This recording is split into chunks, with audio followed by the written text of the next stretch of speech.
Hello and welcome to another video from History, Myth and Legend. This is the second chapter in the Book of Thought series. It follows the narrative, now focusing in the determinant factor of the video that precedes it, patience, that you can find in the links in the description below. Ego, an excellent servant, a terrible master. But is it really? One can easily say these words and look smart saying them, but in truth, its wisdom is not that easy to understand. We tend to talk very little about other people's egos and little still about our own. We do tend to speak of others' behaviors, but nearly never identify the ego as the motivation for those same behaviors. It's like a shadow we all carry, we all have, while pretending we don't. We quickly learn to hide it deep inside ourselves, so deep that unless directly addressed, we barely notice or recognize its control over our own choices, over our own lives. However, quite ironically, we are constantly aware of the emotional consequences of having an ego. These from the impact each situation have over our egos, that in turn causes emotions. Some elevate our confidence and pride, making us feel good about ourselves, light and capable of soaring the skies, while others drag us down to the lowest, darkest of dungeons to endure terrible pain and torture. Extreme as these emotions may be, they are, nonetheless, two good examples of the power of our unperceived, underestimated, and overpowered ego. Time for a question. Is this resulting from living in an increasingly demanding society, or do its roots lie deeper within the very core of human nature, regardless of where and how one lives, and different to its nationality, culture, or religion? For instance, can one suffer from his ego unwillingly or unknowingly if living and surviving alone in the wilderness? Would his ego influence him, and if so, into prosperity or disaster? Here is how I think the quote I used as subtitle, "An excellent servant, a terrible master," can be applied and thus explained in this simple but particular situation. Let's consider this hermit, living only from what he can make out of his environment, whilst also trying to endure it. All his life is gravely driven by the struggle of his daily needs. He rightfully looks at his years of survival with pride, for each dawn requires triumphs, as failures are followed by consequences that can be fatal. After all, his developed skills and acquired knowledge are what made his years in the wilderness possible. A conquest obtained through the unforgiving but impartial process of learning that comes from trial and error.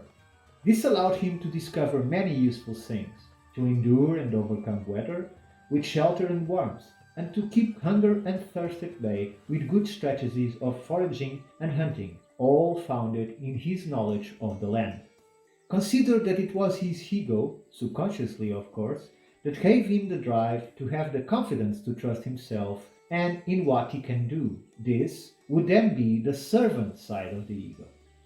If, however, he becomes too sure of himself, or too proud to bow into the mighty power of nature, if he forgets how small and insignificant he actually is in the face of the immensity of the world and the relentless and unforgiving wheel of time, space, and action-reaction laws, then his ego has become his master. And sooner or later, his high perception of himself will betray him. Sooner, if he does not refrain it. This will place his very survival at risk, and it won't take long before our hermit is faced by a challenge that will either send him back to his maker, set for another incarnation, or, if his luck saves him, he will have a chance to regain understanding of his place, an opportunity to regain the necessary humility to realize that, while his respect for nature and all those that share it with him endures, so will increase the odds of his survival. As soon as he grants ego the power of mastery over himself, nature will surely answer in kind, bringing his ego to its knees before sending his owner back to the source. But can this be mirrored in the concrete streets of our modern cities? A world far more complicated and less forgiving than any natural environment?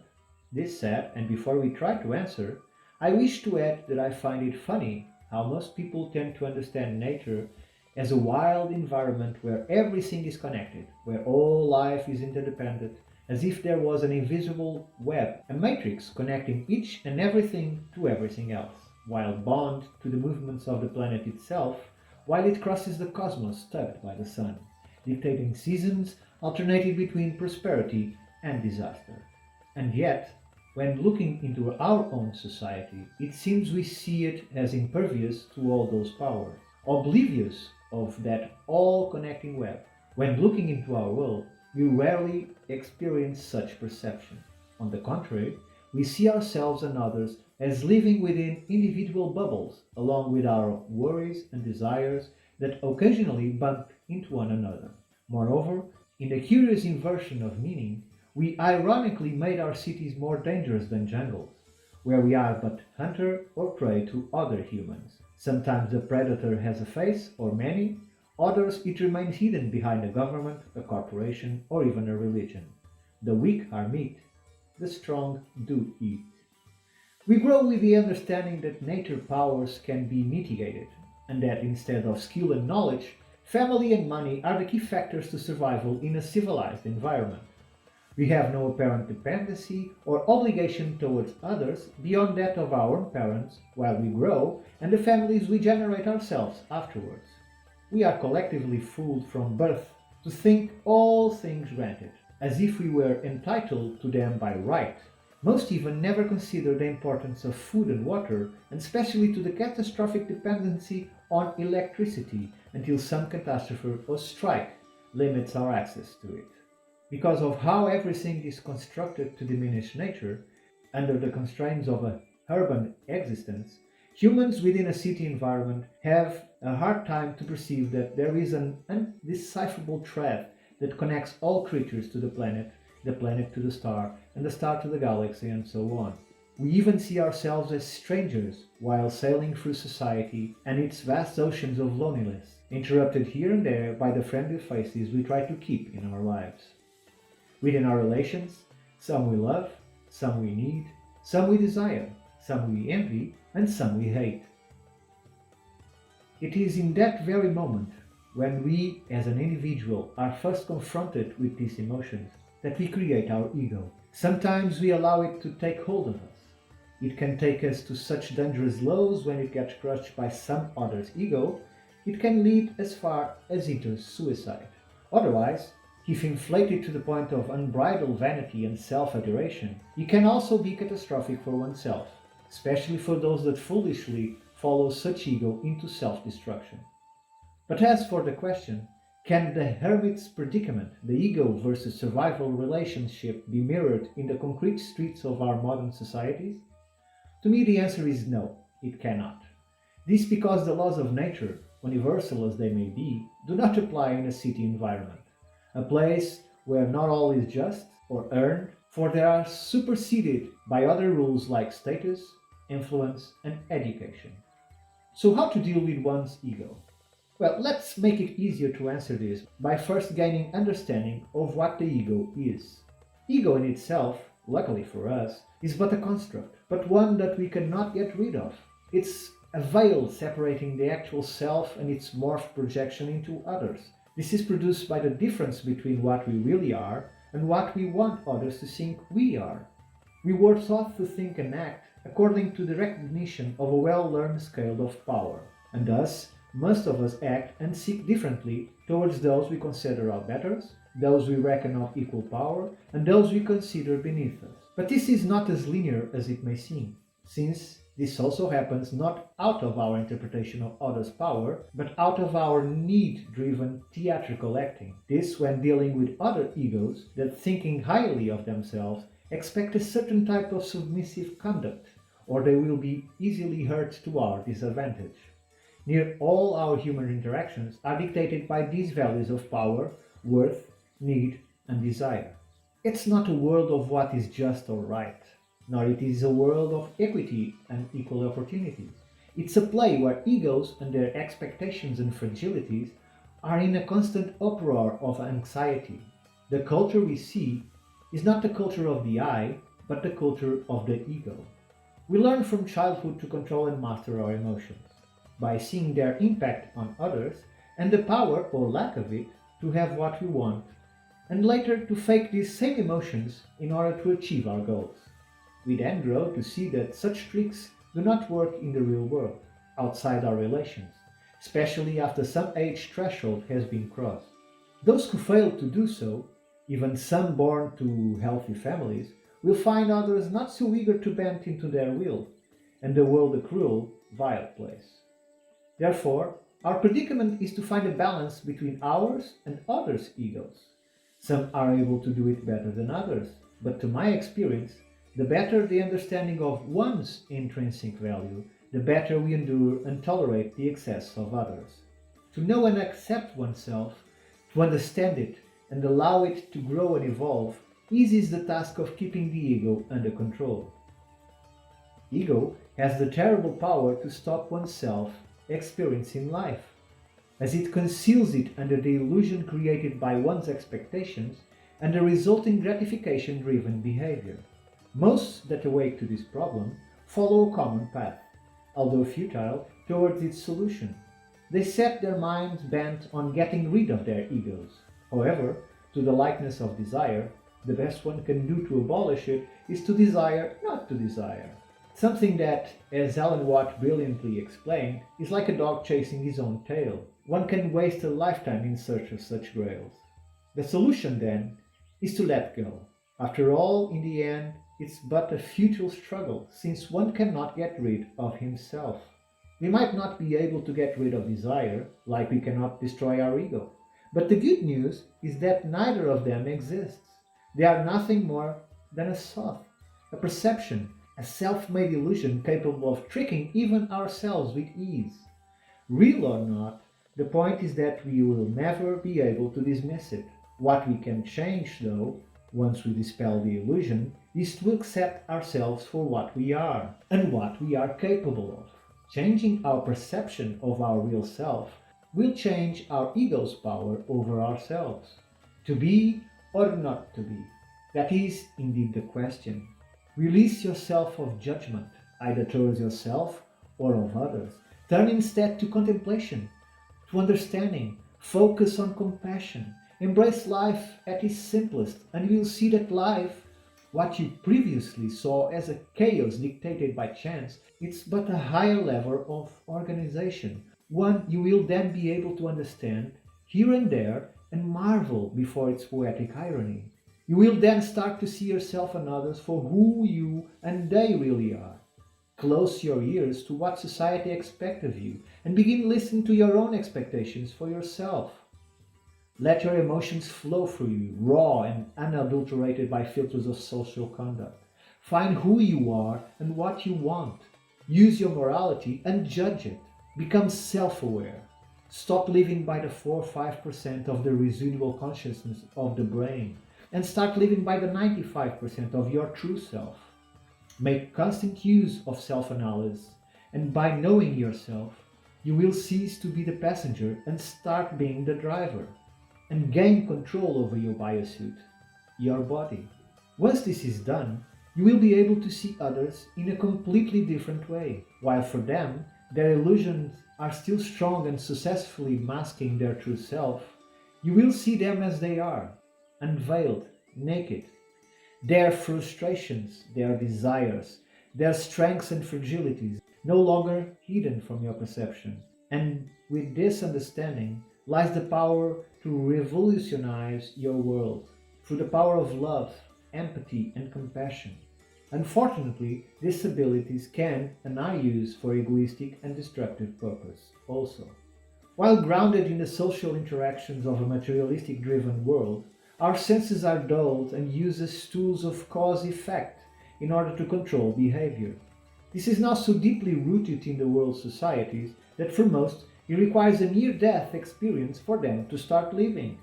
Once we understand that the physical part of existence is just that, a part of existence, a world of synchronicities emerge from the apparently undecipherable chaos. We then cease to merely exist and begin to live, to experience life and all its wonders. Time itself becomes meaningless. Here and now is paramount, and it is the culmination of all that is behind you. this very important point in time, now, is endlessly repeating itself.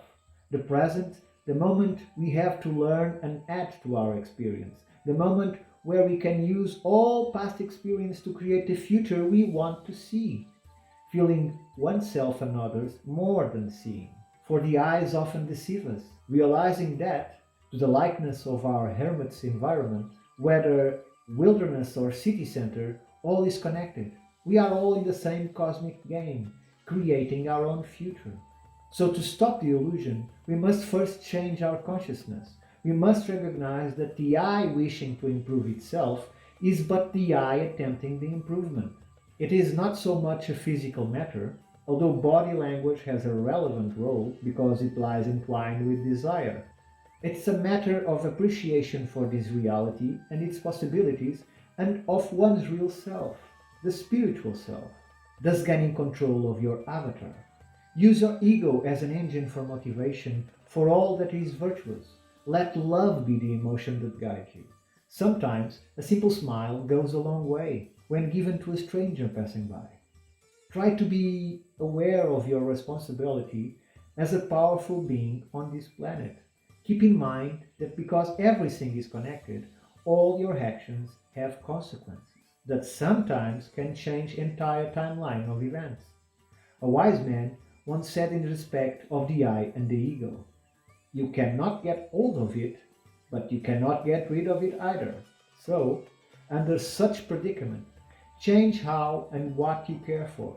Open yourself to experience a broader bandwidth of the field we call reality. Put an end to the pause in your spiritual evolution. Understanding yourself as a body having a soul or spirit is not the same as understanding to be a soul or spirit that experiences this reality through a body. Realize that this physical body and its mind can trick you into the belief that they are you and that there is nothing else beyond it. Society will try to ensure that you learn just that, since modern cultures are built under that very sacred materialistic commandment. The forceful, vile, and violent indoctrination that this life is to be taken seriously, focused on obligations as an individual living in a community, a gear in the mechanism, so to speak. As it was for our hermit, his successes at surviving could indeed come from his superior skills alone, as long as he understood his place and what he had to do to survive. This despite his handicaps as a human living in the wild. He could be faceless, beyond of his belief in the materialistic view of the law of the strongest, and yet be successful at surviving, as I no doubt believe happened time and time again in the distant past, just like it still happens today. However, we also know that our oldest ancestors also had a strong connection to their surroundings, surviving under the laws of shamanistic wisdom that taught them about spirituality. This infused them with the utmost respect for all things, no matter how small or trivial. Therefore, although apparently insignificant, it completely changed us and how we see the world. It induced empathy, a divine type of love that sees no difference between us and the object of interest, be it alive or inanimate. To feel it, live by it, does not make us perfect nor more successful. Even when combined with skill, knowledge, and wisdom, these rarely overcome the real key factors for success in our dystopian societies. Where one is born and to what family has still a powerful effect that most times cannot be reversed. We must open our souls to the cosmos, to who we are beyond flesh and brain. The ego has endless layers. However, because there is only the I, and the I is the all, as the all is the I, we have the power to use it for ours and others' benefit. And now is the best moment to start doing so. Thank you all for watching. My name is Ricardo Calvario, and you can find me through the links in the description below. If you enjoyed this video, please like, subscribe, and comment. I would love to see what you all think. On a last note, I noticed that only 20% of my regular viewers have subscribed to this channel. If you are one of them, please consider subscribing. It helps me in more than one way. Thank you all, and until our next meeting.